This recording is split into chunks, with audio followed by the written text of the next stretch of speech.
regarding gender separation, we could have women's events and men's events. And I know people who are like in men's groups or women's groups and stuff. In general, that doesn't sit real great with me. I have no problem with gender mixing. I think it's a better, healthier way to be. And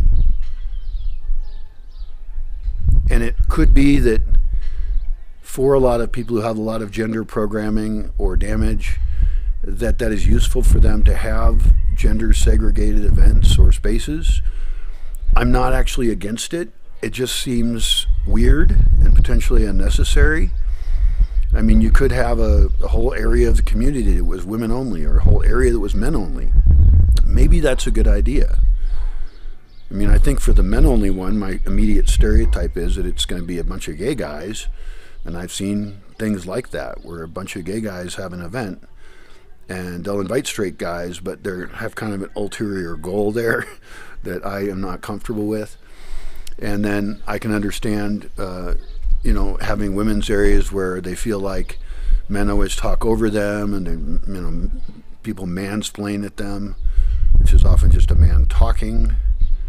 I mean, I can talk the same way to a guy as I do a woman, but for some reason, in some cases, it's mansplaining if it's to a woman. And it's like, I'm saying the same shit here, and I don't want to tell you stuff you already know. That wastes my time. So please don't damage me by putting me in this male role that you've made up that I then have to fit into.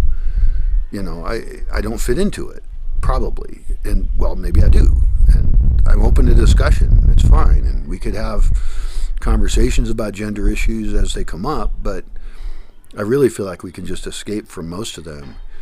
And sure, whatever, women-only events, men-only events, or spaces, I guess it doesn't hurt anybody. If you want to go into them and stuff, that's great. And maybe people would be sometimes more comfortable in them. I guess from my perspective, because I deal with things kind of in an experimental way, is I could just designate, like, tonight there's a fire pit over there and it's women only, and there's one over there that's male only, men only. Apparently you're not supposed to say female. I don't know why. I can say male, not a problem, doesn't piss anyone off. But apparently if I say female, I'm objectifying them as if they were animals. Who is coming up with this shit? Like, do we just have to turn every goddamn thing into a fight? Women are female. Men are male. Using that word is not evil.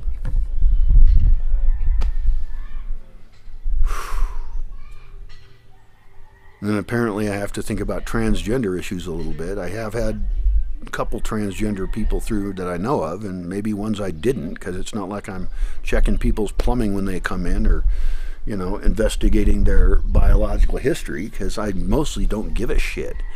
I would not want a trans activist here, just like I wouldn't want somebody who was really into meninism or feminism here, who's really so sexist that they have to turn everything into a fucking gender war.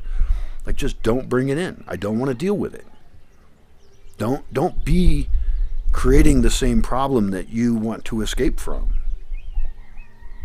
Seems obvious to me. And I've had more female friends than male friends in the past, and I didn't, wasn't even intimately involved with the vast majority of them. Although, of course, I had a stereotype on me back in the city that I was probably a lot more active than I was, and I was pretty active, so it wasn't an inaccurate stereotype. But women like me. I'm a creative, interesting guy. I'm not threatening in the sense that I would get involved in non-consensual behaviors. Hell, I even passed up on a threesome once just because we were all so drunk, and I was concerned that it was actually another guy, a friend of mine, and her and me. It was after a party I had, and she was wearing this really sexy dress, and she was starting to get really sexual after it was just the three of us left. And we were actually involved at the time on mostly a friendly level, sexually. But I actually shut that down. I mean, I was tired, drunk. I knew that they were probably both drunk, and I wasn't even sober enough to evaluate their level of sobriety. But I I said, okay, go up to bed to her, and she just went up to bed. And it was just kind of like, I didn't want a situation in which we were too drunk that there could be any question as to whether that affected our ability to consent. Because I don't want to, in my home or in the space I live now, have anyone leaving and saying, oh, creepy bad shit happened to me. Well, let's be really smart and let's make decisions that don't allow that to occur. We can do that. We can design spaces and cultures better, and we can filter people out, and we can kick them out if necessary.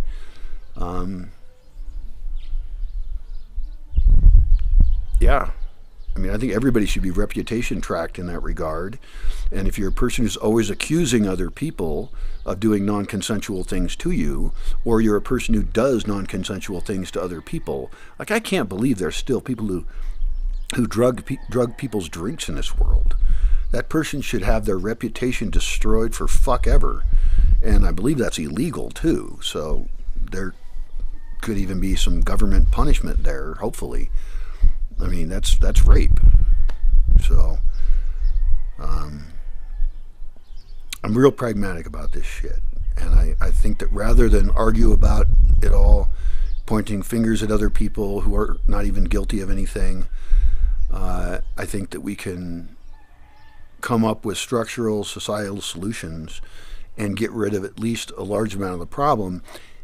And this is where what I'm doing is more interesting, is because it's an environment that we create that culture intentionally. It's a lot harder in the open culture of the world to say, oh, well, we have to all act this way.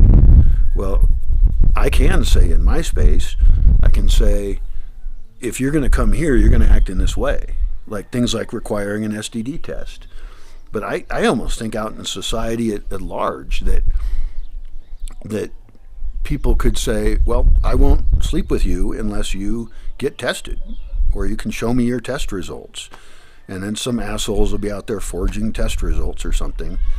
But, you can't completely defeat evil, but we can make progress on it. And so this intentionality of creating a space where we're willing to follow certain rules because we think the benefit of them is so great would be awesome. And we could skip uncomfortable conversations and be more open and promote that. Like, there's a whole bunch of diseases like almost everybody has, and I talk about tuberculosis. That's not a sexually transmitted one as far as I know, although you get it somehow from someone. I think maybe I got to kiss them or something. I don't even know. But like, a lot of people have herpes, a lot of people have genital warts. Those I think you get and you can't get rid of. I think there's a vaccine for some of them, and I need to look into that because, like I said, I'm not currently active anyway, so it doesn't matter. But that could change with, somebody cute and smart that I like showing up, and suddenly I would probably want to get tested for their safety, and I would want them to get tested, and maybe I should have home testing kits, And there's other diseases like chlamydia, one that starts with a T that has a long name, and probably a bunch of other ones that you can take medicine and get rid of it. And my thought then is like, well, what if we just all took a break from sex briefly and all got tested for a bunch of stuff, and we could set that disease back by, decades, generations. We could just fucking almost crush the disease if enough people did it. And that'd be really cool. Like let's make those things extinct. Like, what if all the chlamydia in the world went away? I did get chlamydia in college once, and the chick told me, and I took some medicine for it, and I never even had any symptoms. But it was nice of her to tell me, at least.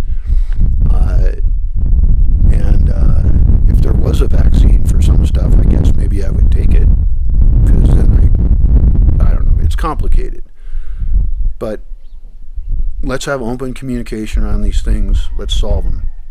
It's doable.